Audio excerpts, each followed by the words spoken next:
아나운서 전주리 이상호였습니다.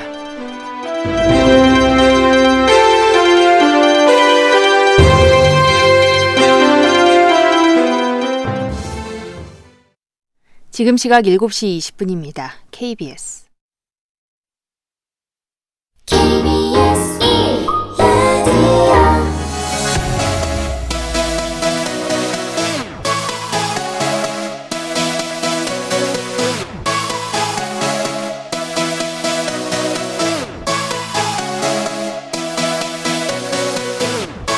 KBS 열린 토론.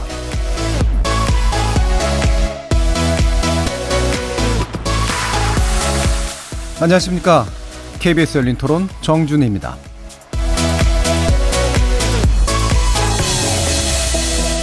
KBS 열린 토론 매주 목요일은 평소에 찬반 토론의 형식을 좀 벗어나서 여러 분야의 전문가들을 모시고 특정 이슈에 대한 다각적인 접근법, 시각 등을 교차시켜보는 시간을 갖습니다. 이름하여 지적 호기심에 목마른 사람들을 위한 전방위 토크, 줄여서 지목전 토크. 일부에서는 출연자 중 한 분이 골라주신 주제를 가지고 다양한 의견을 나눠보고 있는데요. 지난주 목요일이죠. 가수 유승준 씨에 대한 한국 비자 발급 거부가 부당하다는 대법원 판결로 병역 기피자로 낙인 찍혔던 유승준 씨에게 한국 땅을 밟을 길이 열렸습니다. 재외동포에게 발급되는 F4 비자로 소송을 낸 덕분이라고 하는데요. 국민들은 대단히 싸늘한 반응입니다. 그래서 오늘 출연자의 픽에선 유승준과 F4가 건드린 것은? 이라는 주제로 17년이 흐른 지금까지 대중들의 거부감이 지속되고 있는 배경, 그리고 입국 가능성 등을 포함한 향후 전망 등을 알아보겠습니다. 또 이어서 제작진의 픽은 비대면 시대에 뜨는 언택트 서비스라는 주제입니다. 청취자 여러분은 혹시 언택트라는 말을 들어보셨는지 모르겠는데요. 이 사람과 사람 사이에 접촉이 없는 비대면 거래를 뜻하는 말이죠.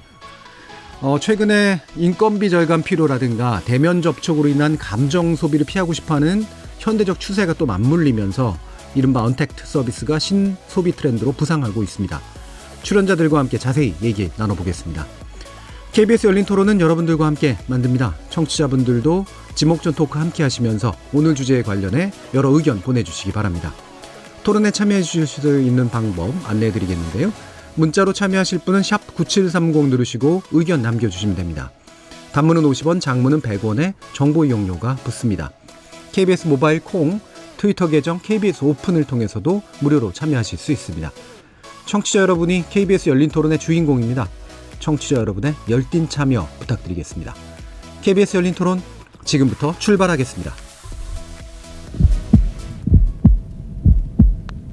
살아있습니다. 토론이 살아있습니다. 살아있는 토론, KBS 열린 토론.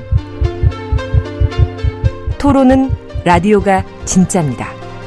진짜 토론, KBS 열린 토론.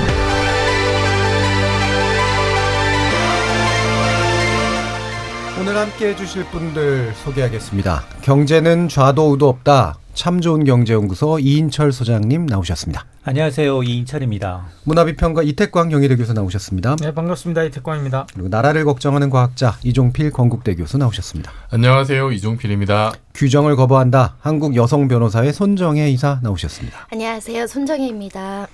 경제 전문가, 법률 전문가, 문화비평가 그리고 물리학자까지 과연 이 각기 다른 전공과 개성을 가진 네 분의 출연자가 어떤 의견들을 들려주실지 지적 호기심에 목마른 사람들을 위한 전방위 토크, 줄여서 지목전 토크. 오늘도 다양한 의견들이 기대가 됩니다. KBS 1라디오 채널은 유튜브 영상으로도 생중계가 되는데요. 유튜브에 들어가셔서 KBS 1라디오를 검색하시면 지금 바로 저희들이 토론하는 모습을 영상으로 보실 수 있습니다. 팟캐스트로도 들으실 수 있고요. 매일 새벽 1시에 재방송도 됩니다. 자, 이렇게 함께할 방법까지 안내해드렸고요. 지목전 토크, 출연자의 픽 지금부터 시작해보겠습니다. KBS 열린 토론.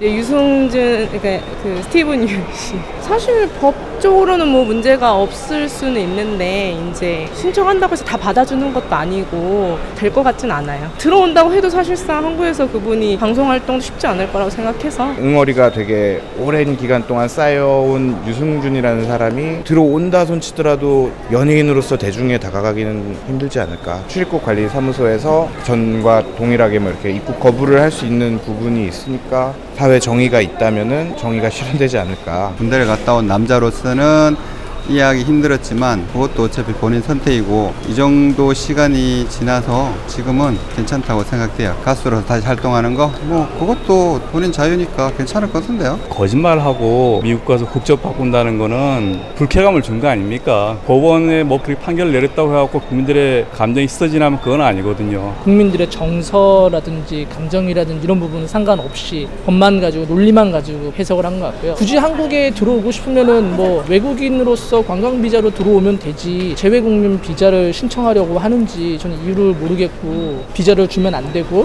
그 허가를 해주면 안 된다 그렇게 생각하고 있습니다. 예, 유승준 씨. 예, 참 오랜 기간 참 문제적 인물인데요. 아까 시민분께서 스티븐 유라고 하는 표현을 굳이 쓰시는 것도 보면 이 냉랭한 분위기가 여전히 좀 느껴지긴 합니다. 손 변호사님 이 주제 선정하신 이유 좀 알려주시죠. 첫 번째는 법조인들도 별로 예상하지 않은 분들 많았었거든요. 왜냐하면 네. 1, 2심 모두 엇갈린 판결이 아니라 1, 2심 예. 모두 패소 의견으로 올라온 사건에서 저희가 주로 쟁점으로 보지 않았던 부분을, 그러니까 절차적인 부분의 위법을 굉장히 강하게 지적하면서 파기환송 내린 것도 법률적으로 좀 의미가 있었고 대법원이 그 절차까지 굉장히 꼼꼼하게 봤다 이런 생각이. 두 번째는 이런 판결이 나왔음에도 불구하고 일주일간 시끄럽더라고요. 예. 왜 시끄러우냐면 공분, 분노, 납득할 수 없다 이런 의견들이 많아서 사실은 보통은 대법원 판례는 사회적인 분위기를 쫓아가고 그걸 반영해서 판결을 내리는데 우리 대중들의 인식과 법 감정의 괴리가 명확하게 드러나는 사건이더라고요. 예. 그래서 법률가들도 판례 가지고 뭐 스터디도 해보고 토론도 해보고 하니 법적으로는 특별하게 하자를 지적하기 어렵다. 그런데 대중들은 못 받아들이는 이 현상을 토론해보고 싶었습니다. 그러니까 법적 논리와 대중 감정 사이의 괴리 이 부분이 이제 대단히 사회적 문제가 될 것 같은데요. 1, 2심에서는 어떤 논리로 그때는 패소 조치가 났었나요?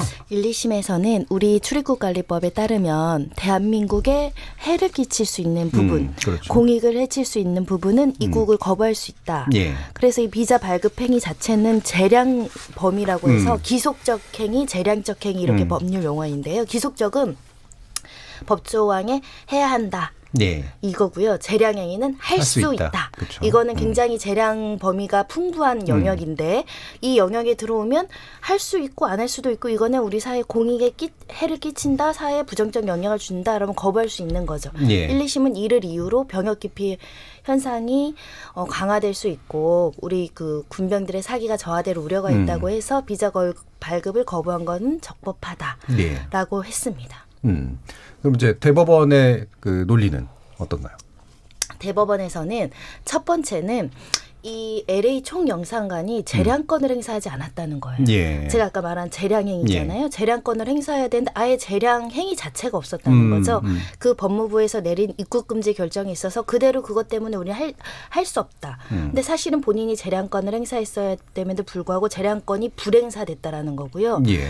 두 번째로는 어떤 그 행정행위를 할 때는 뭐 어떤 처분이라고 보통 표현하는데 문서로서 고지를 해야 되거든요. 예. 근데 구두로 통보했다는 거. 이것도 절차적 문제죠. 예. 뭐 수익적인 행위, 너한테 무슨 세금으로 뭘 줄게 이런 것들은 구두로 통지해도 뭐 하자 있다라고 보진 않는데 너가 세금을 내야 된다라는 고지는 반드시 서면으로 명확하게 외부적으로 표출해야 되는데 그것도 없었다는 거죠. 예. 그리고 나아가서는 내용상의 하자도 한번 판단을 했는데 이건 명확하게 판단한 건 아닙니다.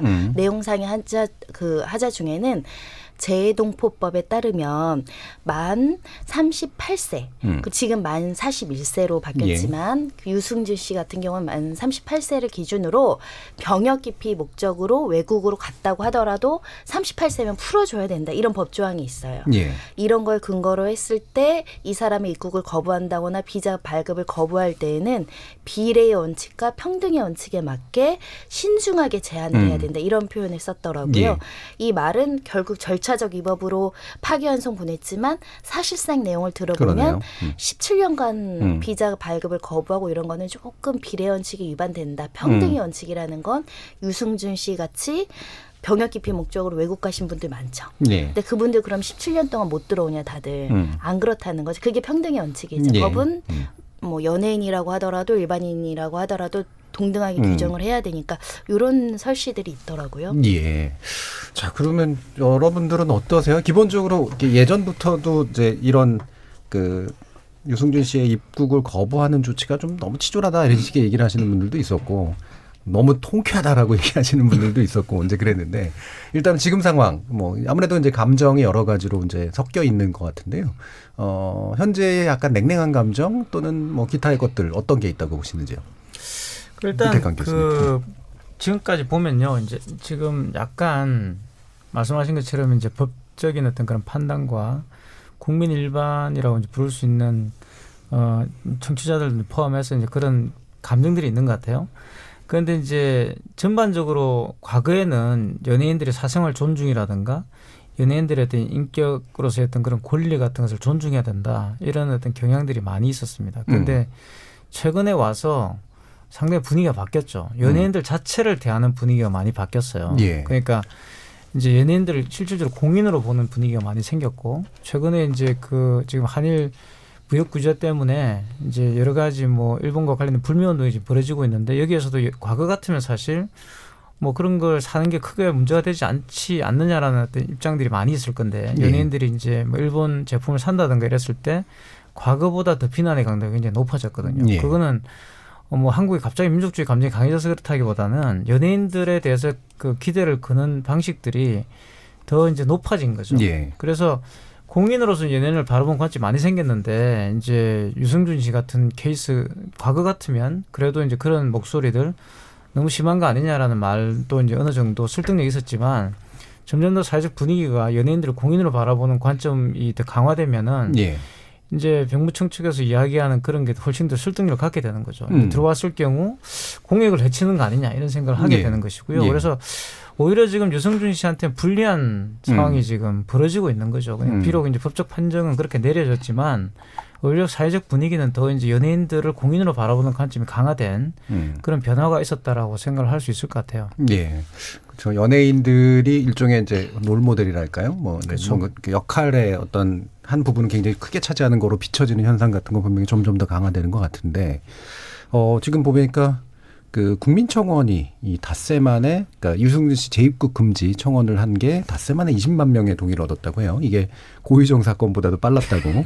이게 이제 감정을 보여주는 굉장히 중요한 지표 중에 이제 하나인 것 같은데 뭐 또 다른 생각하시는 분 있으신가요? 예, 이정균 교수님. 유승준 씨한테는 좀 도움이 될 만한 사례인지 모르겠는데 아주 유명한 과학자 중에 예. 병역 기피를 목적으로 그 국적을 포기한 사례가 있어요. 예. 누구겠어요? 누군가요? 아인슈타인. 그렇지. 이정표님 말씀하신 다 아인슈타인.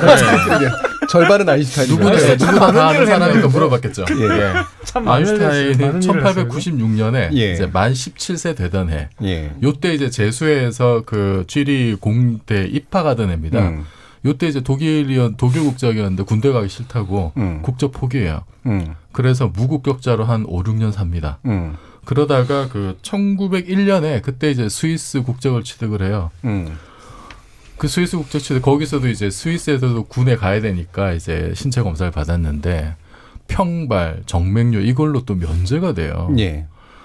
참 운이 좋죠. 운이 좋다고 해야 될지 운이 나쁘다고 해야 될지.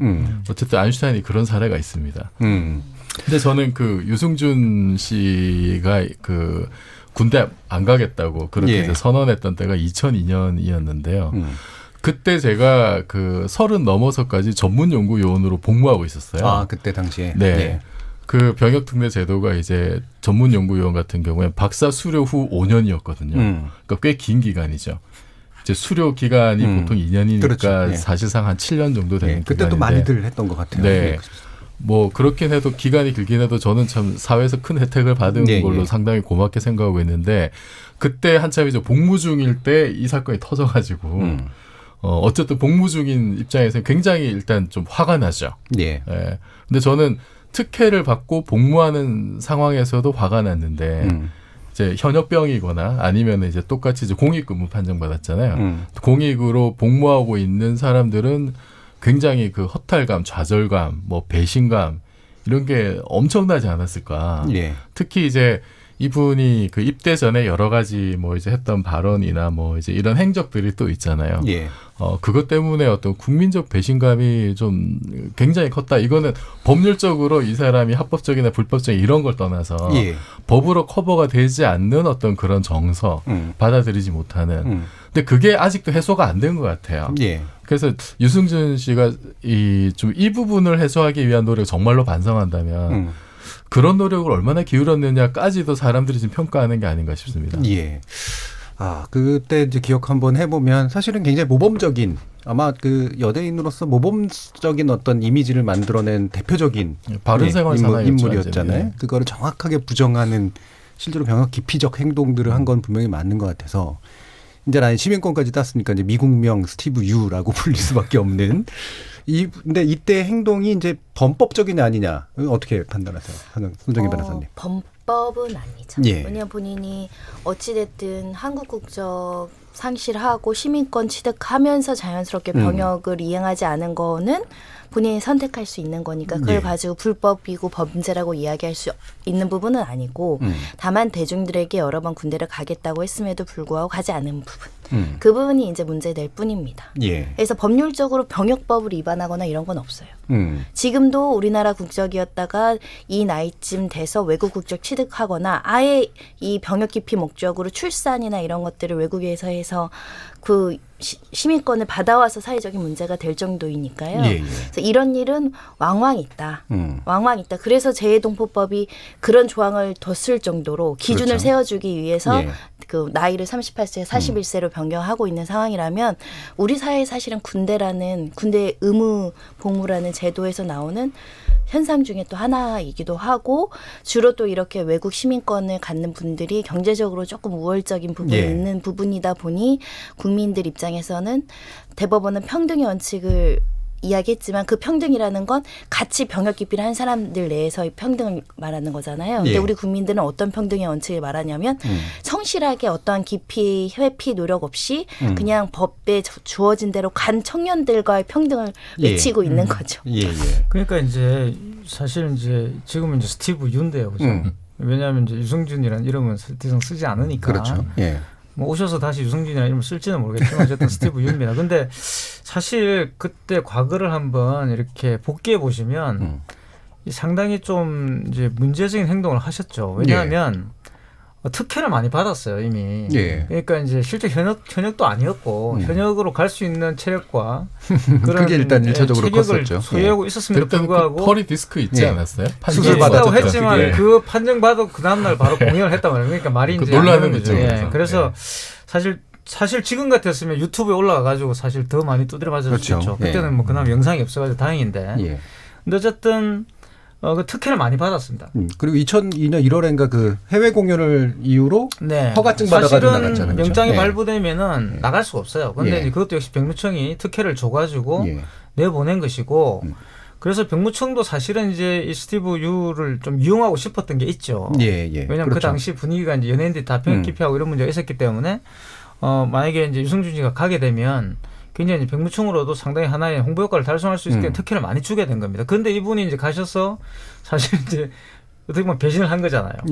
이게 이제 법적으로 문제가 없다 손 치더라도 상당히 그 당시로 보면 병무청도 당혹스러웠을 것이고 어떻게 보면 이제 국가에 대한 어떤 그런 예의라는 측면에서 많은 분들이 좀 충격을 받았어요. 그렇죠. 그게 가시지 않은 거죠. 신의를 그러니까 깨고 뭔가 물먹인 듯한 이런 반응. 그러니까 뭔가 당한 듯한 느낌을 줬다는 거예요. 뭔가 이제 사기당한 듯한 느낌을 줘버리니까 사실 범죄 행위는 아닌데 자꾸 이제 이게 범죄 행위처럼 보이는 것이고 뭐 이건 더 이제 어떻게 말하면 법적으로 처벌을 할 수 없기 때문에 그렇죠. 더더욱 이제 어떤 그런 감정들이 생기는. 아니 저는 이분 때문에 전문 연구 요원 이거 관리 강화가 돼가지고 굉장히 그 당시에 군생활하면서 피곤했다고. 저는 이제 한 1년 있다가 이제 거의 마지막 기간이었는데 굉장히 피곤했어요. 이것 때문에. 그때 이런 인터뷰도 해서 좀 감정을 건드린 게 제가 뭐 이렇게 변명을 하는 거죠. 제가 뭐 댄스 가수로서의 생명이 짧은데 2년 반 동안 뭐 복무를 하게 되면 그런 이야기를 한 거예요.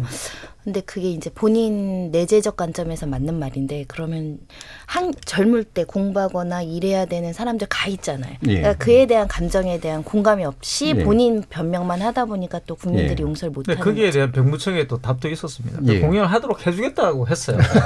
얼마나 거대한 특혜입니까? 근데 군대를 갔는데 군생활 안 해도 된다는 이야기예요. 이렇게 특혜를 줬는데도 이제 시민권을 획득해 버리니까 거기서 오는 괘씸죄는 크다 봐요. 이게 이인철 소장님. 군대는 사실은 이게 병역 의무는 4대 국민의 의무잖아요. 남자라면 이제 신체 검사를 받고 그 등급에 맞는 근무를 해야 하는데 물론 뭐 4급이기 때문에 당시만 해도 우리가 흔히 얘기한 육방이에요. 공익근무 요원. 공익근무 요원. 6개월 방해하는. 자꾸 이렇게.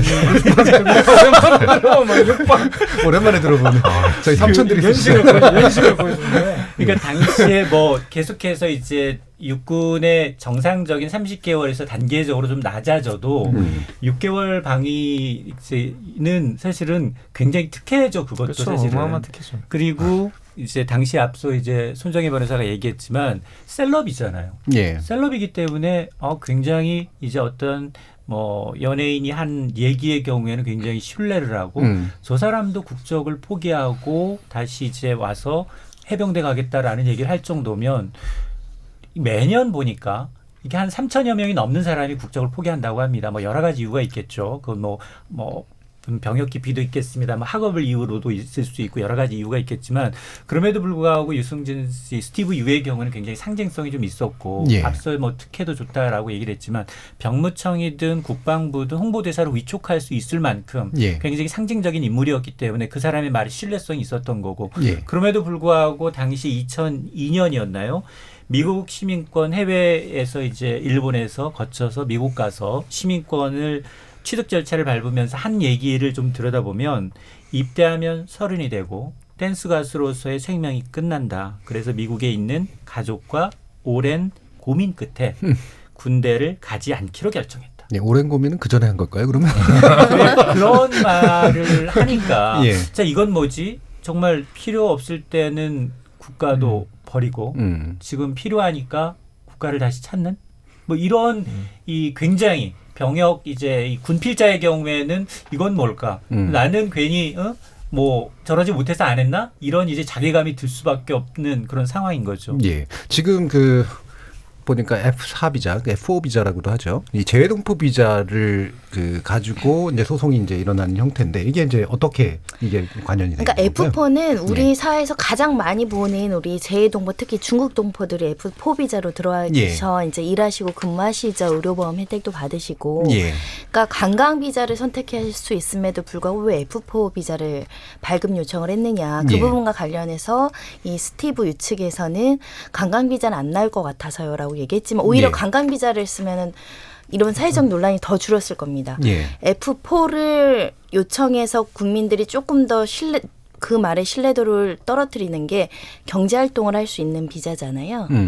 그러면 체류 자격도 웬만하면 다 연장해주고요. 그러다 보니까 들어와서 연예인 활동하기 위한 비자를 발급을 했구나. 왜냐하면 아예 유승준 씨가 과거에 안 들어온 게 아니라 과거 여자친구 장인어른 때문에 한국 입국이 허가돼서 들어온 적이 있었거든요. 있었죠.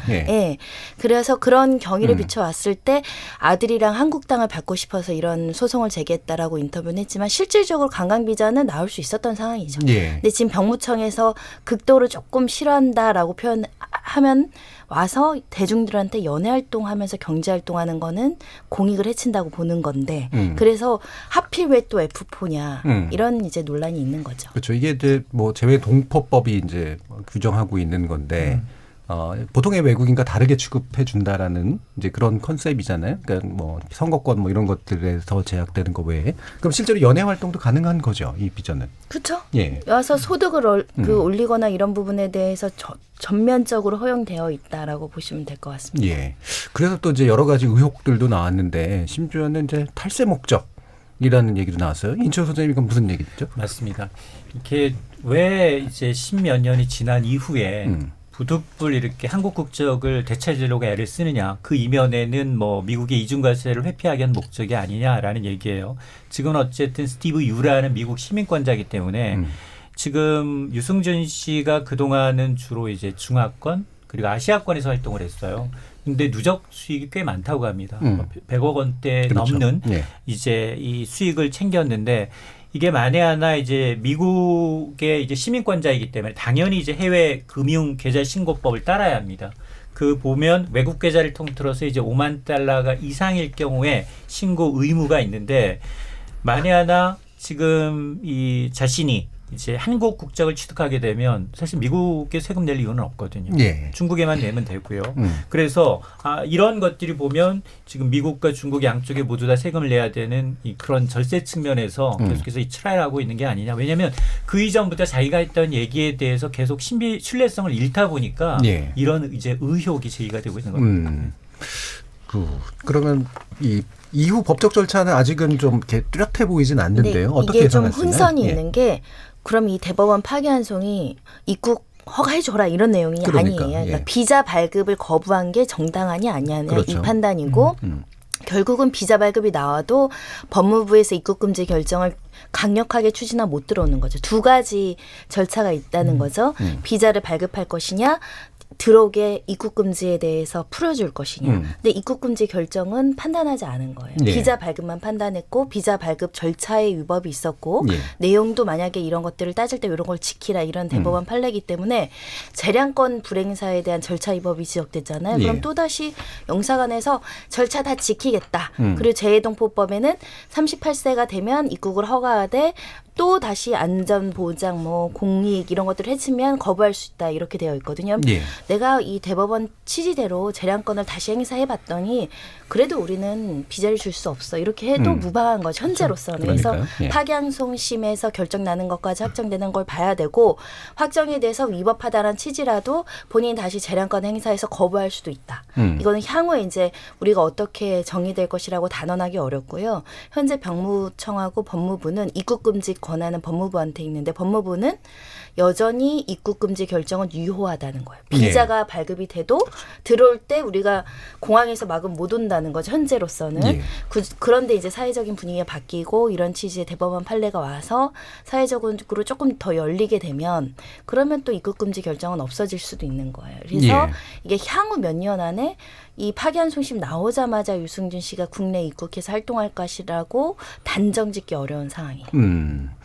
아까 저기 아인슈타인 얘기 해주셨는데 이종필 교수님 그 M본부에서 흔히 이제 히틀러 얘기로 많이 대부분 재미있는 걸 만들어가는 그런 사연이 생각나는데 또 혹시 뭐 재밌는 거 없으신가요? 어떤 병역 대표? 예. 근데 만약에 아인슈타인은 예. 그래, 병역 기피를 하더라도 우리나라 과학자로 다시 와주기만 한다면 그 예. 수많은 특허와 예. 국익에 도움이 되는 사람이잖아요. 근데 아인슈타인이 요 때는 네, 그 완전 이제 다른 무명이었고 예. 요 그 이제 스위스 국적을 취득했던 1901년은 그 캠퍼스 커플이었던 밀레바 마리치 이제 예. 4살 연상의 세르비아 출신의 아주 수제였는데 이분하고 캠퍼스 커플이었는데 이제 결혼 전에 애를 가지고 이제 애를 낳고 이러는 때요. 굉장히 힘든 시기. 예. 결혼은 한 1, 2년 있다가 이제 하게 된. 그리고 특수 상대성 이런 논문 쓰고 이랬던 때가 1905년이에요. 그러니까 아직 뭐 유명해지거나 뭐 이제 이러기 굉장히 전에 이제 있었던 일인데 이제 나중에 길게 보면은 그렇죠. 아인슈타인이 저분이 이제 나중에 인류사를 바꿔놓을 어마어마한 업적을 할 분이니까 예를 들어서 뭐 이제 그런 거 다 용서해주자. 뭐 그런 건 어떨지 모르겠습니다. 네. 문득 그게 또 떠오르네. 얼마 전까지 논쟁됐었던 이제 그 병역의 특례 네. 또는 면제 뭐 이런 네. 식의 관련된 연예인들이나 스포츠 선수들에 대한 제도에 대해서 또 한참 또 논쟁이 붙었었잖아요. 그 BTS가 지금 이제 또 굉장히 잘 나가고 있으니까 어떻게든 병역 면제의 길을 좀 터져야 되는 거 아니냐 이제 이런 얘기가 있었고요. 최근에는 그 병무청 국방부에서도 지금 그 병역 특례 제도 좀 축소하려고 한다. 그렇죠. 이제 이런 계획이 있어서 저는 그 전문 연구 요원 특혜를 받은 사람으로서 좀 이거는 좀 재고를 해주면 좋지 않을까. 이제 병력 자원이 줄어들고 있다고 하는데 그거 이제 맞는 얘기죠. 맞는 얘기지만 우리가 21세기 국방을 하는 게 꼭 총 든 사람이 많아야 국방이 되는 건 아니거든요. 예. 그리고 지금 뭐 이제 일본하고 지금 무역 갈등 겪고 있는 것만 봐도 우리 뭐 소재 산업이라든지 이런데 굉장히 지금 또 우리 그 전문적인 인력이 필요한 영역도 많으니까 예.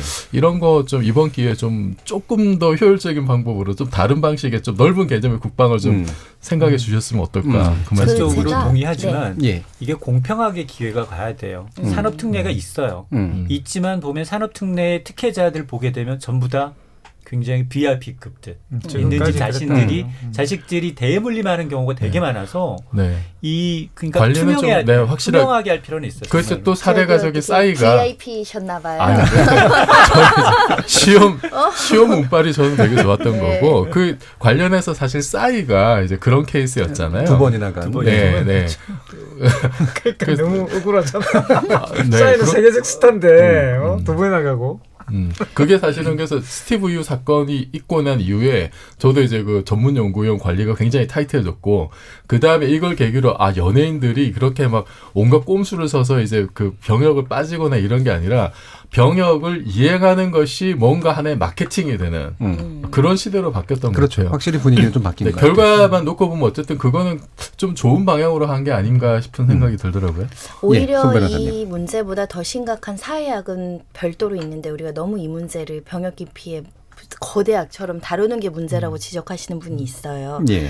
군대를 가는데 보직 특혜 문제가 훨씬 더 문제라는 거죠. 예. 형식적, 외연적으로는 아까 말한 VIP라는 표현이 안 맞는 것 같긴 한데 VIP라고 하겠습니다. 네. VIP 자제들이 군대를 가는 것처럼 해서 실제를 보면 군대를 가는 둥 마는 둥 많은 너무 보직에 대한 특혜, 업무에 대한 특혜를 받는 게 오히려 더 그 서민들 입장에서는 억울하고 평등현층을 침해한다라는 지적도 있어서 제가 경역 기피는 아예 안 가는 것뿐만 아니라 갔는데 대충 하는 것도 포함된다. 그런 부분들도 조금 살펴볼 필요가 있다 생각합니다. 예. 사회적으로 이 공정함에 대한 요구, 물론 이제 공정함에 대한 해석들이 또 각자에 또 되게 다르긴 합니다만 이런 게 굉장히 좀 민감한 그런 상태에서 다시 한번 좀 생각의 거리를 던져준 그런 사례가 아닌가 싶습니다. 그러면 지금부터 이 토크가 진행되는 동안 청취자들께서 보내주신 의견 몇 가지 들어보고 가겠습니다. 정의진 문자캐스터. 네, 안녕하십니까. 문자캐스터 정의진입니다. 유승준과 F4가 건드린 것은 이란 주제로 청취자 여러분이 보내주신 문자 소개해드리겠습니다.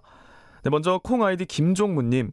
재외 동포들에게 발급되는 F4 비자 덕분이라던데 꽃보다 병역이네요. 법 적용 공정하게 하시기 바랍니다. 그리고 오늘 이종필 교수님의 아인슈타인 드립을 이길 분은 없을 듯하네요 해주셨고요. 바람꿀님과 4659님 등 많은 분들이 공통 의견 주셨습니다. 유승준이 아니라 스티브 유라고 불러야 한다라는 의견 많이 보내주셨습니다. 콩 아이디 2991님. 권리를 주장하려면 의무를 다해야지 의무를 다하지도 않고서 권리를 주장할 수 없다고 생각합니다. 콩 아이디 5565님.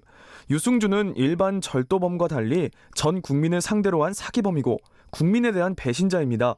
이런 사람은 내 땅에 발을 들여서는 안 됩니다. 콩 아이디 테크노님. 부와 권력을 가진 사람들의 자녀는 유승준 씨와 같은 경우 맘대로 입국하고 자유롭게 생활합니다. 왜 유승준 씨만 제재하는 거죠? 이건 나라가 원칙이 없는 겁니다. 감정법으로 단죄하면 안 됩니다. 아니면 다른 사람들도 똑같이 규제하시기 바랍니다 해주셨고요. 콩 아이디 4044님. 제가 볼 땐 대중들이 유승준이라는 한 사람에게 스트레스를 푸는 듯합니다. 너무 과하다고 봅니다. 특히 같은 나이대 남성분들이라고 해주셨고요. 콩 아이디 9447님. 조물주 위에 건물주, 범 논리 위에 국민 정서인가요? 네, 또 콩 아이디 수민파파님. 우리나라와 국민을 무시한 처사입니다. 유승준 씨는 절대 입국 금지해야 합니다. 콩 아이디 3581님. 유승준 씨 입국 절대적으로 반대합니다. 앞으로 군에 가기 싫으면 꼼수 쓰고 외국에 갔다 오면 되는 건가요? 군에 갔다 온 우리는 도대체 뭐가 됩니까? 콩 아이디 노기성님. 스티브 유 씨에 대해 법적 제재로 정의를 구현하는 것보다는 유 씨가 혹시나 다시 국내 연예계에 활동을 하려는 시도가 있을 때 사회가 냉담하게 대하는 게 더 정의가 아닐까 싶습니다. 콩 아이디 3292님. 요즘 아베 망언보다 더 열받고 속 뒤집히는 게 유승준 씨 입국이네요. 의무는 안 하고 권리만 쏙쏙 빼먹겠다는 철면피 인간들 때문에 많이 덥네요 라고 보내주셨습니다. 네, KBS 열린 토론, 지금 방송을 듣고 계신 청취자 모두가 시민 농객입니다. 문자는 샵 9730으로 참여하실 수 있고요. 단문은 50원, 장문은 100원의 정보 이용료가 붙습니다. KBS 콩, 트위터 계정 KBS 오픈을 통해서도 무료로 참여하실 수 있습니다. 청취자 여러분들의 날카로운 시선과 의견 기다립니다. 지금까지 문자캐스터 정의진이었습니다. 청취자들의 직접 참여로 이루어지는 KBS 열린 토론, 청취자들의 의견을 받아봤습니다. 지난 11일 대법원의 파기환송으로 스티븐 유 씨에 대한 한국당을 밟은 길이 열렸지만 국민 감정은 그렇게 달라진 것이 없어 보입니다. 국내 입국이 정말로 실현될 수 있을지 아직은 지켜봐야 할 것 같고요. 우리의 공정함에 대한 여러 가지 생각들을 또 한번 정리할 필요가 있을 것 같습니다. 지목전 토크 출연자의 픽 여기서 마무리하겠습니다. 여러분께서는 KBS 열린 토론과 함께하고 계십니다.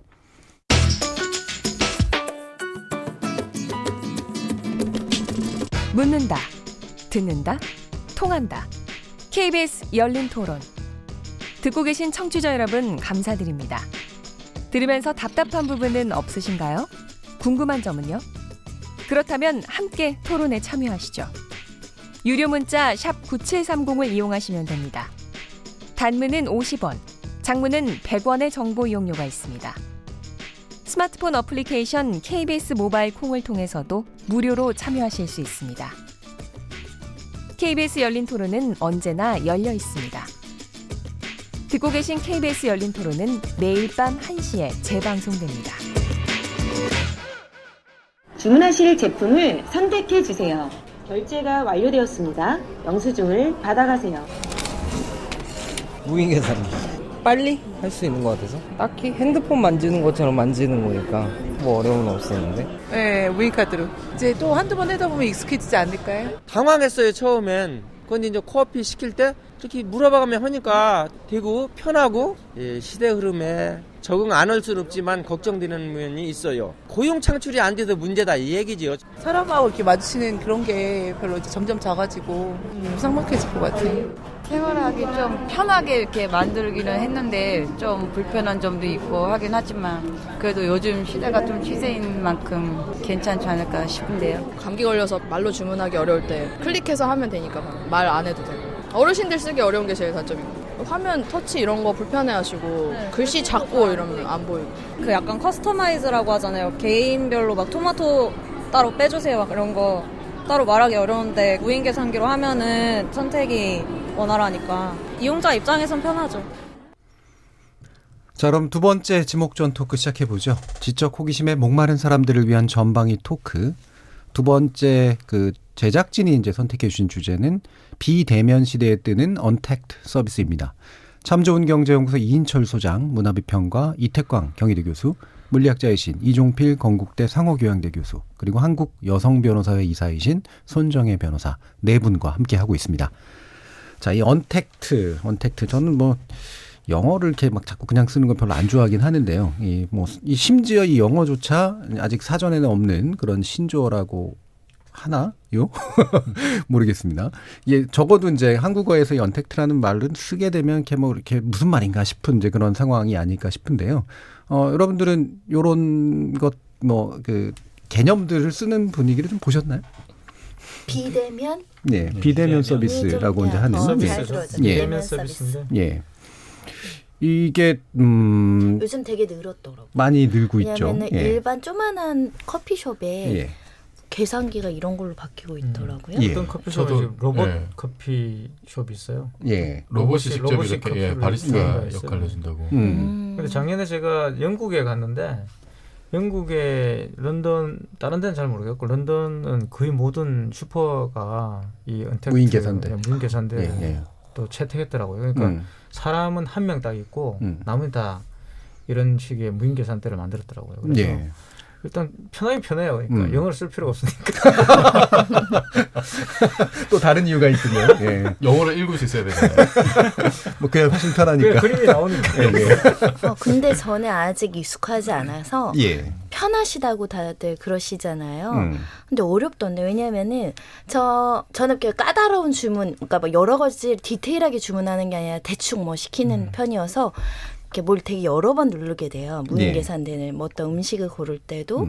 한 단계라 4단계는 거쳐야 되잖아요. 보통 뭐 주세요 끝인데 그래서 이게 좋은 건가 한번 해보면서 그리고 단계 잘못 가면 또 뭐 취소했다가 처음부터 다시 했다가 그래서 아직 저는 좀 기계치가 좀 그래서 아날로그 뭐 이런 세대 뭐 이런 얘기 하시는데 항상 느리거든요. 좀 불편해요. 근데 저는 이게 언택트가 기술의 어떤 그런 편리성 때문에 쓴다고 생각하지 않습니다. 이게 일단 느려요. 써보시면 아시겠지만 그렇죠.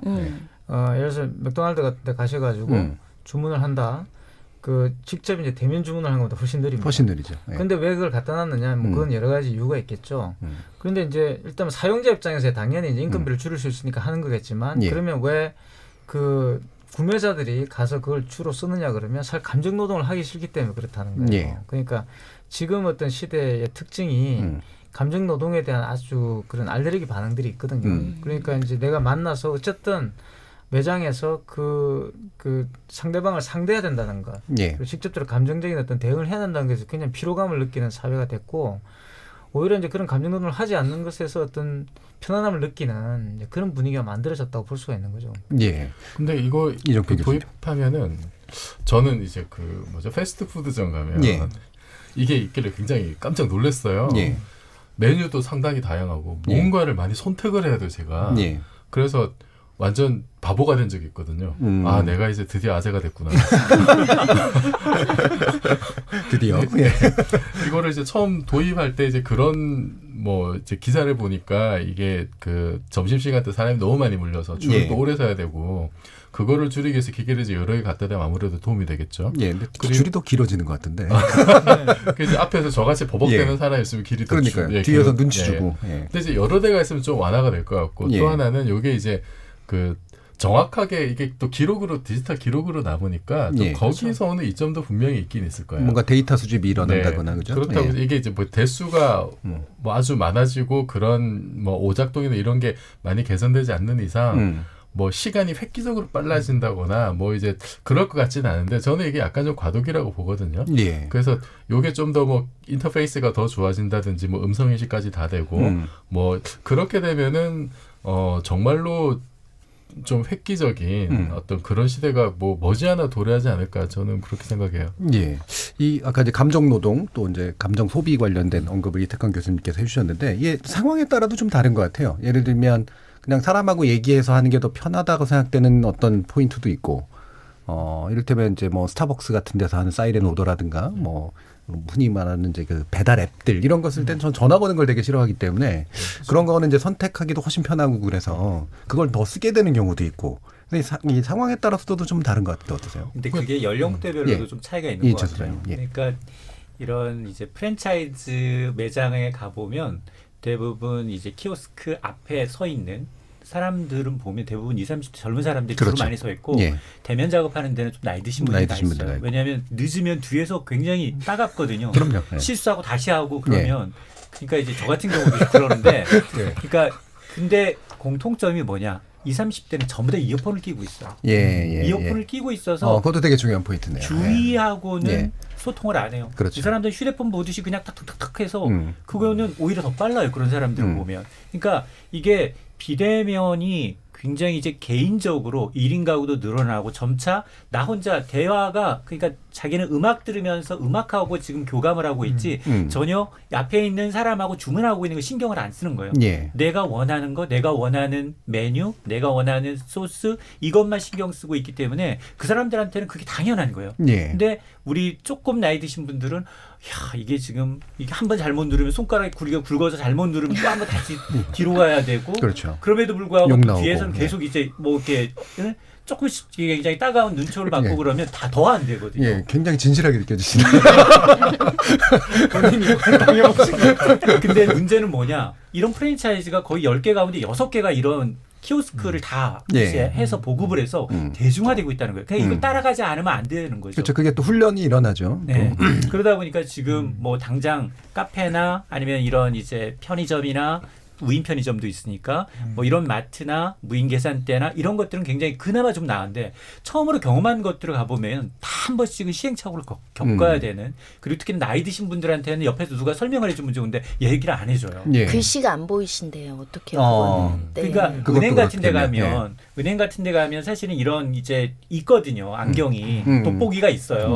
돋보기가 있기 때문에 이제 정말 그걸 이제 용지에다가 입출금 명세서에 쓰게끔 도와주는데 여긴 그게 없어요. 그냥 자동적으로 표준 스탠다드. 누구나 다 화면 터치 스크린 다 가능하기 때문에 스탠다드로 만들어놔서 아직은 그런 이제 약간 정보에 취약한 사람들에 대해서는 이 배려가 좀 부족한 면이 크게 있습니다. 예, 이 아까 그 헤드폰 얘기를 하시니까 왜 코쿤족이라고 그러잖아요. 누에고치 같이 자기 안에 갇혀 사는데 그게 대부분 이제 음을 통해 가지고 이렇게 자기 영역을 만드는데 이태강 교수님 이게 뭐 문화적으로도 이런 게 좀 의미가 있어 보이시나요? 그렇죠. 이제 그게 앱 있지 않습니까? 우리가 까는 앱 처음에 아마 그걸 까셔가지고 그게 가입할 땐 굉장히 복잡하잖아요. 근데 일단 깔아놓으면은 본인이 이제 원하는 것을 아주 신속하게 취할 수가 있게 되거든요. 그게 이제 이 개인화 서비스의 저는 원리라고 생각하는데. 우리가 보통 일반적으로 뭐 그런 매장에 가서 다른 메뉴를 먹지 않습니다. 대부분. 한번 생각해 보십시오. 그러니까 딱 정해져 있어요. 일단 가면 저 같은 빅맥 딱 이렇게 딱 정해져 그거 위에는 안 먹어요. 그러니까 굳이 가서 뭐 이 대면을 해가지고 그 사람들이 그런 요구를 받을 필요가 없는 거죠. 그런 절차를 생략할 수가 있기 때문에 젊은 층들이 이걸 굉장히 선호한다고 생각할 수가 있고 그러니까 일단 이 나이 드신 분들도 가서 이걸 일단 익혀놓으면은 단추 몇 번만 누르고도 충분히 할 수 있게 되는 거예요. 처음에 이제 배우는 과정이 힘들어서 그렇지. 그래서 상당히 좀 그런 면에서 약간 마케팅이라는 측면에서 보더라도 또 이제 데이터도 당연히 수집되는 것이고 나중에 이게 맞춤형으로 가면 뭐 아이폰 같은 데 등록을 해놓으면 예를 들어 자기가 모바일폰 같은 데 등록을 해놓으면 그거와 관련된 어떤 서비스들이 또 이렇게 제공되고 이런 식으로 갈 수도 있는 거죠. 그러니까 그런 식의 빅데이터가 형성되면 또 다른 서비스를 만들어낼 수도 있는 것이 있기 때문에 말씀하신 것처럼 그런 불편함이라든가 기술 소외의 문제가 좀 해결되면은 저는 상당히 뭐 앞으로 상당히 괜찮은 어떤 그런 서비스를 발전할 수 있을 거라고 생각합니다. 그러니까 지금은 사실 그 인공지능 기술이 전면적으로 이제 이런 서비스 도입이 안 돼 있는 상황이잖아요. 그렇죠. 아직은. 근데 만약에 이제 좀 똑똑한 인공지능이 결합이 되면 그러면은 이제 저의 생활 패턴, 내가 좋아하는 거 이런 거를 다 파악을 해서 그냥 내가 주문하지 지금 뭐 키를 눌러야 되잖아요. 누르지 않더라도 내가 어느 매장 들어가면은 그러면은 이미 추천 메뉴가 이미 뜨고 뭐 그걸 미리 이제 주문을 해주고 이제 이런 일이 벌어질 거예요. 아예 내가 그렇게 특별하게 주문하지 않아도 알아서 나에게 필요한 물품들을 서비스에 미리 이제 그 스탠바이 해주는 그런 시대로 가면은 좀 지금 느끼는 약간의 불편함 이런 건 오히려 사라지지 않을까. 지금은 그 4차 산업혁명 시대는 이제 그 다품종 소량 생산 시대, 개인 맞춤형 시대라고 하잖아요. 이제 거기로 가기 위한 단계로서는 뭐 이런 단계 반드시 거치는 단계인 것 같아요. 제가 봤을 때. 기본적으로 그러니까 개인화 서비스라는 어떤 전반적인 경향성 하에서 이제 나오는 이제 그런 거겠죠. 흥미로운 게 이게 굉장히 지금 발달해 있는 나라가 중국이에요. 제가 깜짝 놀랐는데 그 상하이에 가면 예를 들어 제가 이제 머리를 하러 가지 않습니까? 그러면 그 지역에서 머리를 하겠다라고 하는 그 앱을 누르면 글대에 있는 모든 이용원이 다 뜨게 되는 거예요. 미장원이. 그리고 거기서 골라서 가게 되고요. 거기 있는 서비스들이 쫙 다 정보가 다 나옵니다. 그러니까 솔직히 말하면 중국은 신용카드를 쓰지 않았잖아요. 그런데 바로 이제 앱 결제로 넘어가가지고 그 기술이 굉장히 발달해가지고 어떻게 보면 우리보다 더 이제 그런 효율성이 굉장히 높은 그런 식의 서비스를 하고 있더라고요. 그래서 말씀하신 것처럼 저는 이게 지금 부분 서비스는 되고 있어요. 예를 들어 어떤 지역에 가면 본인이 가진 쿠폰 있지 않습니까? 우리가 쿠폰 일일이 챙길 수가 없잖아요. 근데 이제 폰에 이제 쿠폰이 뜨는 거죠. 이 가게에서 이 쿠폰을 사용할 수 있다. 이런 정도의 서비스가 뜨는 것인데 그게 잘 이루어질 수만 있으면 상당히 이제 효율적으로 우리가 쓸 수가 있는 거죠. 그리고 이게 저는 이 비대면 서비스가 확대되는 그 이유 중에 하나가 이게 내가 이제 뭐 쇼핑을 한다 뭐 이런 게 사실은 굉장히 프라이빗한 문제거든요. 그렇죠. 그리고 이게 뭐 비대면 서비스가 또 필요한 사람들이 많이 느끼는 택시 같은 거예요.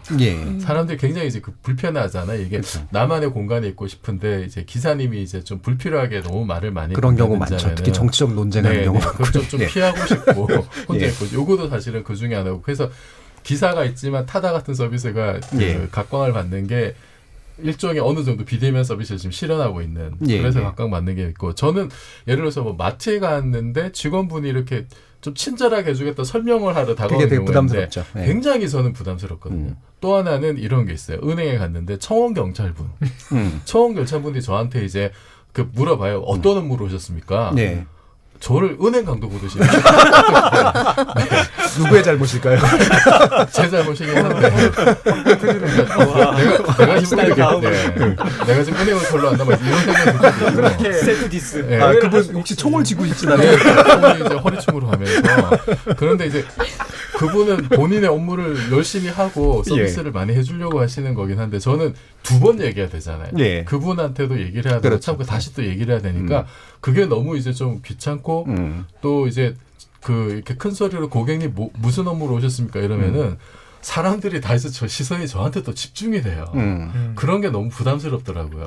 그래서 이게 그 비대면 서비스가 확대되는 것은 그런 좀 개인 프라이버시가 좀 보호되는 측면도 있지 않을까. 그런데 이게 한 가지 문제는 그렇게 디지털 기계로 만약에 이런 게 다 이루어지면은 디지털 데이터로 다 남게 되는데 이 그 프라이빗한 그 데이터화된 어떤 개인 정보들 이것이 악용이 되면 좋게 이용이 되면 익명성이 철저하게 보장이 되면서 좋게 이용되면 아까 얘기했던 뭐 인공지능이 도입이 돼서 굉장히 편리해지지만 나쁘게 활용이 되면 뭐 범죄 악용이 될 수도 있고 좀 그런 부분에 대해서는 지금부터 좀 그 정보 보호, 그렇죠. 개인 정보 보호에 거기에 대해서 좀 신경을 써야 될 것 같습니다.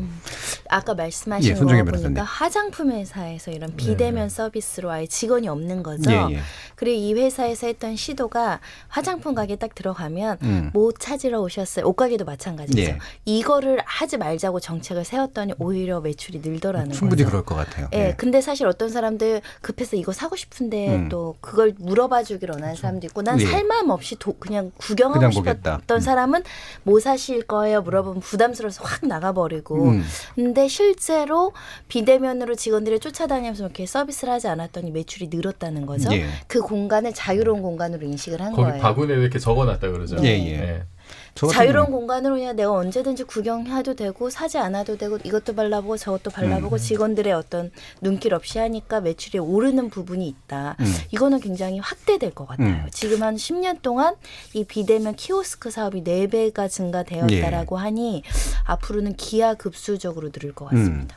그래서 이제 이게 그 사회성이 점점 적어지는 그런 부정적인 측면도 있는 것 같지만 근본적으로 좀 상황 통제력을 자기가 갖고 싶어하는 그 욕구에 좀 반응하는 그런 측면들이 있는 것 같은데 인천 소장님 이게 서비스가 어떤 종류까지 좀 나오고 있는지 혹시 좀 아시나요? 우리 지금 뭐 보면 대부분 이제 편의점, 카페와 같은 이제 주로 서비스 업종들 위주로 주로 이제 그동안은 이제 기업 입장에서는 인건비를 줄이기 위해서 어차피 기계와 자동화되면서 이제 많이 하고 있는 것이고 보면 유통업체부터 시작해서 호텔, 숙박, 앞서 얘기했던 패션까지 그리고 기존에도 있었어요. 기존에는 이제 대량으로 한 사람이 해주죠. 뭐 무인 뭐 주차라든가 무인 세탁 뭐 여러 가지 형태로 있었지만 직접적으로 이렇게 대중화돼서 내가 늘 이제 해야 되는 이 서비스 업종과 이제 굉장히 민감해지고 그리고 이제 최저임금이 조금 오르면서 이제 경영하시는 분 입장에서는 어쨌든 자동화를 통해서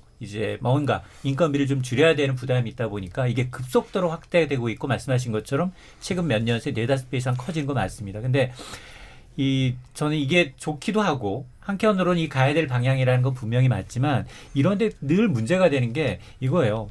이게 어르신들 가운데 딱 카톡까지 되시는 분이 있어요. 그 다음부터는 받아들이지 않아요.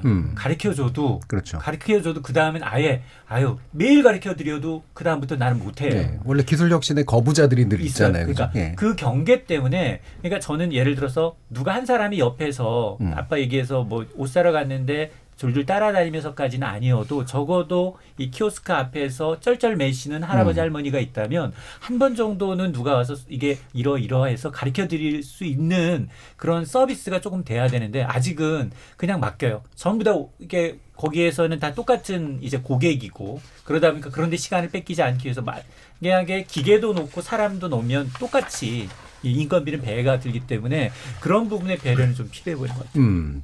그렇게 해서 저 세대 또는 연령 또는 장애인 이렇게 이제 좀 소외계층들에 대한 어떤 배려의 문제 이건 분명히 좀 있는 것 같고 또 다른 게 결국은 인건비 절감이면 사실은 정말 이제 사람을 자르는 문제가 되는 거잖아요. 그리고 또 고용에서 가장 그러니까 최저 임금을 받는 계층의 경우가 많고 고용에서 가장 불안정한 계층의 경우가 많아서 그 상태, 그러니까 그 해고에 의해서 겪게 되는 훨씬 더 큰 어려움들이 있는 그런 계층일 텐데, 자, 이게 참 기술 혁신과 이 고용 문제 사이 이게 굉장히 어려운 문제잖아요. 이태권 교수님 어떻게 보세요? 사실 그건 이제 고용 문제라고 이제 생각할 수도 있지만 사실 예. 노동 구조 문제죠. 예. 노동 구조를 바꿔야 되는 거죠. 예. 그러니까 기술 혁신과 노동 구조가 사실 충돌하는 것이고, 그럴 때 이제 뭘 선택해야 되느냐? 사실 노동 구조를 바꿔서 기술 혁신을 수용하는 것이 그 그렇죠. 사회 전반의 어떤 발전을 추구할 수 있는 것이고, 그렇지 않고 계속 이제 놔둬버리면 아마 이태리 같은 데를 가보시면 느끼시겠지만 수많은 식당에서 일하는 점원들이 있지 않습니까? 근데 그렇다고 일이 굉장히 효율적으로 이루어지는 것도 아니에요. 그러니까 노는 분들은 놀고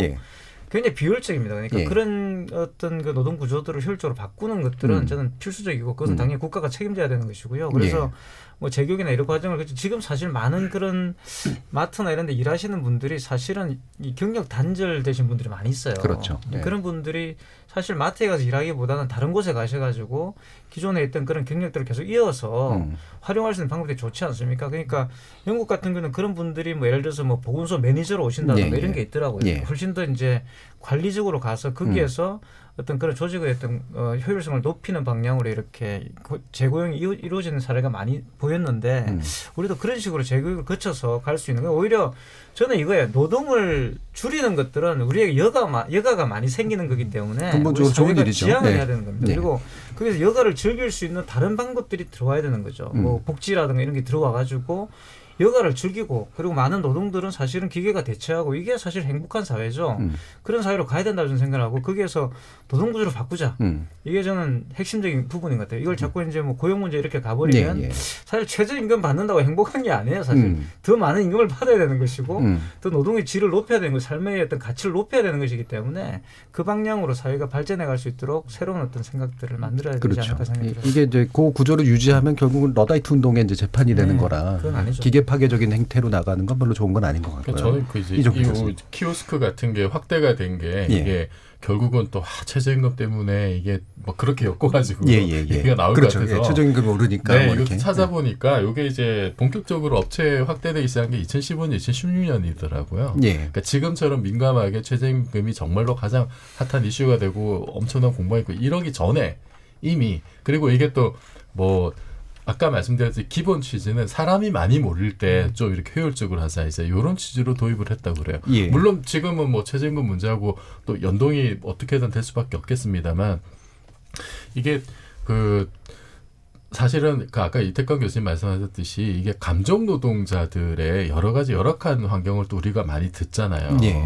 그래서 저는 이제 그런 우리는 이제 편하게 이렇게 서비스를 받을 수 있지만은 거기서 현장에서 일하시는 분들의 그런 굉장히 좀 열악한 환경들, 뭐 그걸 또 바꾸면 좋겠습니다만, 아예 그거를 사람이 하지 않을 수 있고 그분이 다른 더 좋은 일자리를 얻을 수 있다면 저는 그게 제일 좋은 것 같아요. 그리고 지금 앞으로 이제 뭐 빅데이터를 한다든지 4차 산업혁명을 하면은 이게 새로운 일자리들이 또 어떤 형태로든 생길 수밖에 없는데, 예를 들면 이제 그 데이터를 어떻게 수집하는 단계, 그리고 그것을 이제 분석하고 처리할 때는 엄청난 노동력이 또 들어가는 영역들이 있습니다. 결국 사람의 손을 거쳐야 되는. 근데 그게 굉장히 전문적인 뭐 통계 전문가나 뭐 데이터 사이언티스트, 아주 전문적인 능력을 가진 사람만 필요한 건 아니거든요.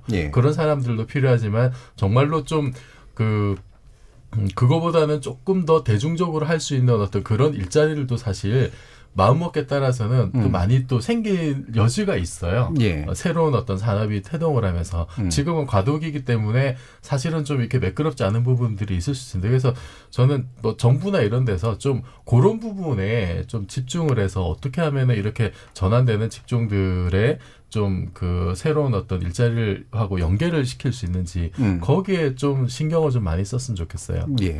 지금 아마 여기서 가장 앞서 나가는 그런 기업들 가운데 하나가 이제 아마존일 텐데, 아마존 고라고 부르잖아요. 아예 계산대하고 계산대 사람도 없고 그냥 들어가가지고 물건 집어가지고 나오면 안면 인식으로 자동으로 계산되는 이런 서비스. 뭐 혹시 이용해 보신 분 있으세요? 없으시죠? 아직까지 제가 써본 적은 없는데.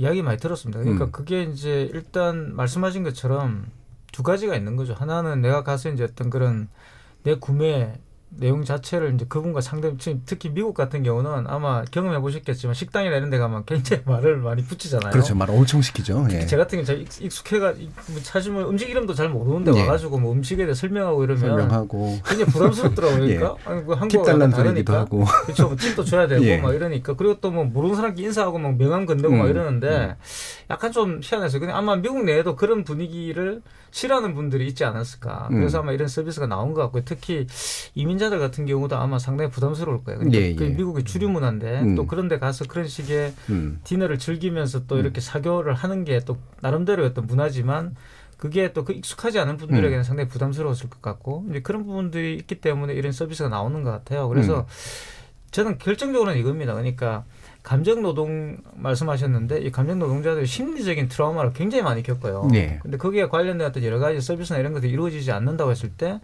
뭐 지금 상태에서 우리가 완전히 기계로 대체할 수 없다 하더라도 이것이 상당히 이제 그런 감정노동 하시는 분들에게는 보조적인 어떤 그런 역할들을 할 수 있을 것이라고 저는 보는 것이고요. 그게 조화를 잘 결국 그걸 운영하는 건 사람이라는 생각이 들고 이 아마존 고 같은 경우도 결국 그런 식의 어떤 노동의 어떤 절감이라는 측면에서 고용자의 어떤 이해관계뿐만 아니라 거기서 사용하고 또 거기서 일하시는 분들의 그런 역할들을 분담해 줄 수 있는 그런 식으로 발전해 간다면 상당히 좋지 않을까 생각이 들어요. 예.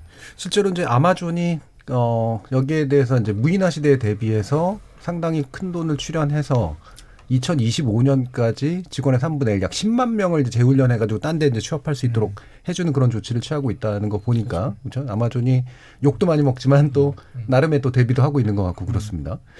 이 또 얘기가 나오고 있는 게 이게 이제 뭐 실제로 그렇게 될지는 모르겠습니다만 이제 빈부격차가 또 이제 이 안에서 생길 거다. 그래서 가난한 사람들은 이제 사람도 못 만나고 이제 그냥 그 기계가 서비스해 주는 걸 받고 이제 대면 서비스는 외래 이제 고도로 이제 고가화되고 정교화되면서 그게 이제 부자들에게 전유물이 될 것 같다라는 그런 지적도 좀 있어요. 뭐 가능성이 좀 있다고 보십니까?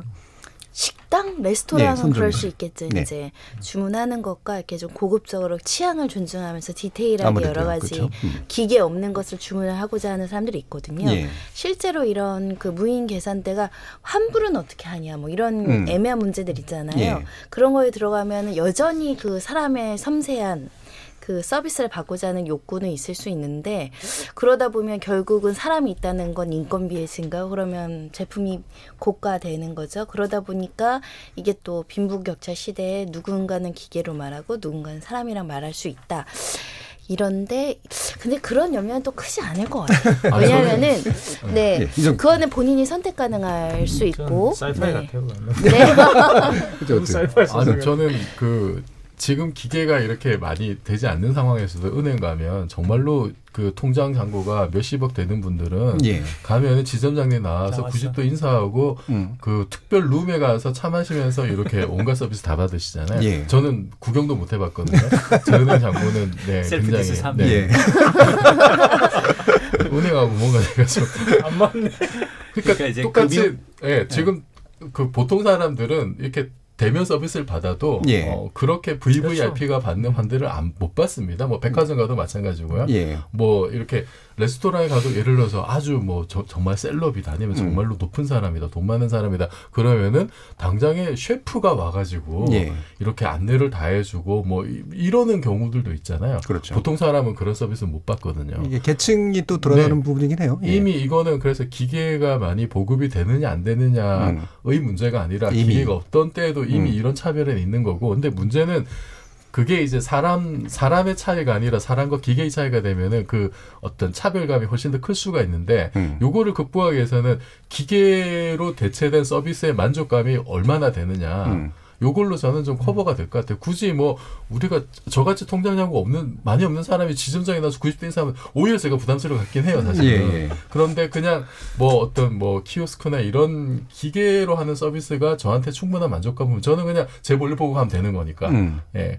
좀 그렇게 좀 해결이 될 것 같아요. 그러니까 이제 그게 예, 로보 어드바이저라는 거죠. 그러니까 예. 금융 부분에 대한 차별화가 왜냐하면 금융회사는 타겟 마케팅을 하기 때문에 기본적으로 자산을 얼마나 맡겨줬느냐에 따라서 앞서 말씀하셨던 것처럼 그런 분한테 뭐 100억대 자산가한테 로보 어드바이저가 관리해 줄 겁니다. 이건 아니거든요. 그러니까 분명히 타겟 마케팅을 해서 그런 그렇죠. 분은 오프라인 그리고 이제 지금 우리가 이제 알파고가 정말로 뭐 바둑 기사의 최고봉일 줄 누가 알았겠습니까? 그러니까 지금은 처음 단계예요. 초보 단계예요. 그러니까 그 수익률이 일반인들보다는 좀 지금 뭐 일부는 높고 일부는 낮고 이게 아직 데이터베이스가 누적이 되지 않았기 때문에 그게 누적이 되면 일반 대중들도 정말 통장 잔고 없는 사람들도 내도 진짜 좀 쌈짓돈 모으기 위해서 도움을 받을 수 있고 그러니까 이제 비대면으로 인한 이 서비스를 대중화하려고 노력은 하고 있는데 아직 그만큼 누적된 데이터가 굉장히 적다는 거예요. 저는 오히려 나중에는 정말 인공지능이 발전하면은 그러면은 정말 VVIP들은 이렇게 그 컨설턴트가 와가지고 우리가 가지고 있는 여러 가지 그 슈퍼 인공지능 1, 2, 3, 4번이 여러 가지를 그거를 제공해주면서 종합적으로 안내를 해주는 그런 상황이 될 것 고민이 같아요. 달라요. VVIP들은 자산을 불리려는 게 아니라 증여나 상속 의 목적이 크고 근데 이제 자산이 없으신 분들은 자산을 빨리 굴리고 싶어하고 그러니까 이제 고민의 이제 지점이 다르죠. 다르기 때문에 서비스가 달라야 되거든요. 그렇죠. 개인 그 파이낸셜 플래너라 그러던가요? 네, 이런 사람들의 하는 역할은 이제 이종필 교수님한테는 잘 안 가겠죠. 네. 예. 이 두 번째 지목전 토크 더 대충 좀 다뤄봤는데요. 이 토크가 진행되는 동안 또 아마 청취자분들이 의견을 주셨을 것 같아요. 한번 들어보도록 하겠습니다. 정의진 문자캐스터. 네, 안녕하십니까. 문자캐스터 정의진입니다. 비대면 시대에 뜨는 언택트 서비스에 대해 청취자 여러분이 보내주신 문자 소개해드리겠습니다.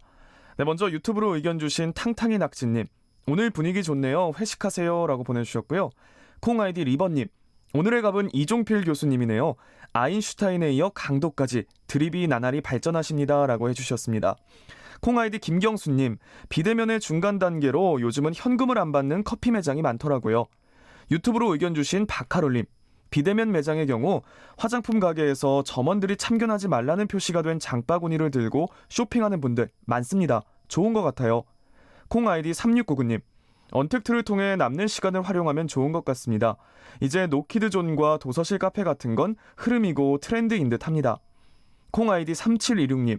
타다기사나 택시기사나 정치적 얘기에 대한 피곤함은 마찬가지일 텐데 택시를 부정적으로 말씀하시는 것에 대해선 듣기 불편하네요.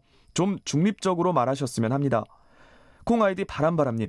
마차에서 자동차로 교통수단이 바뀌었듯 변화와 혁신을 거스를 수는 없지만 비대면이 위주가 되는 세상, 솔직히 별로라고 봅니다. 너무 정이 없지 않나요? 그리고 요즘 햄버거 살 때 전 솔직히 너무 불편합니다. 햄버거 하나 사는데 버튼이 너무 많습니다. 콩 아이디 0857님. 안녕하세요. 열린 토론 잘 듣고 있습니다. 전 교사인데 요즘 모든 주문을 키오스크로 하는 게 씁쓸합니다. 인간미가 없어지는 마음. 마치 학교에서도 AI 서비스가 도입된다면 아이들의 인성교육에 걱정되듯이 구수하게 이야기하는 분위기가 사라질 것 같은 아쉬움이 드네요. 이제 감정 공유는 동호회로만 해야 하는 역설적인 사회, 전 반대입니다. 라고 보내주셨습니다. 네, KBS 열린 토론 지금까지 문자캐스터 정의진이었습니다. 예, 청취자 의견 들어봤는데요. 아까 말씀 중에 택시기사를 부정적으로 말씀하는 거는 좀 듣기 불편하시다는 말씀도 충분히 좀 이해가 가서요. 아마 그런 의도로 말씀하신 건 아닐 것 같고요. 예. 그 대부분의 제가 사실 만난 택시 기사분은 굉장히 친절하시고 얼마 전에 만난 분도 상당히 아주 저한테 잘해주시더라고요. 일부, 극히 일부. 네. 요즘 또 약간 이제 서비스가 좀 달라지는 느낌 같은 것도 많이 들어요. 의식하시고 굉장히 잘해주세요. 대부분은. 네. 오늘 2번 드립에 성공했다가 고드립에서 실패하셔가지고 다음에 또 더 큰 기대를 해보겠습니다. 저희 이제 뭐 정리할 시간이긴 한데요. 이태광 교수님이 이제 앞으로 5주간 못 나오신다고 해요. 어떤 이유신지 모르겠는데 일본 가시나요 혹시? 아니, 인도에 갑니다. 일본 안 가고 인도에 제가 비지팅 프로페서라서 거기 가서 델리에서 조금 거기서 가르치다고 봐야 됩니다. 그래서 비우게 됐네요. 예, 인도말은 아니실 테고 영어로 가르치겠네. 예, 인도말은 잘 못합니다. 가서 배워야죠. 예, 그래서 뭐 좀 아쉽긴 합니다만 이태광 교수님 5주간은 못 보시고 이제 여름 방학이 좀 끝나고 난 다음에 이제 가을쯤 되면은 아마 또 다시 인사 나누시게 될 것 같습니다. 그리고 재난방송 관련해서 좀 알려드릴 것이 있는데요. 현재 아시아 지역에서 아프리카 돼지열병이 발생되고 있어서 이 유입 방지를 위해서 많은 노력을 해주셔야 될 것 같은데요. 특히 불법 축산물의 국내 반입은 엄격히 금지되고 있으니까 이 부분에 유념해 주시면 감사하겠습니다. 들어오실 때 이렇게 하지 마시고요. 네. 저는 그러진 않습니다. 예. 자, KBS 열린 토론 매주 목요일은 지적 호기심에 목마른 사람들을 위한 전방위 토크, 줄여서 지목전 토크로 청취자 여러분들을 만나고 있는데요. 오늘은 네 분의 전문가와 함께 유승준과 F4가 건드린 것은, 그리고 비대면 시대에 뜨는 언택트 서비스 두 가지 주제를 가지고 다양한 의견들을 나눠봤습니다. 오늘 함께해 주신 이인철 참 좋은 경제연구소장, 문화비평가 이태강 경희대 교수, 물리학자이신 이종필 건국대 교수, 그리고 손종혜 변호사 네 분 모두 수고하셨습니다. 감사합니다. 감사합니다. 참여해 주신 시민 논객 청취자 여러분 모두 감사드리고요. 저는 내일 저녁 7시 20분에 다시 찾아뵙겠습니다. 지금까지 KBS 열린 토론 정준이었습니다.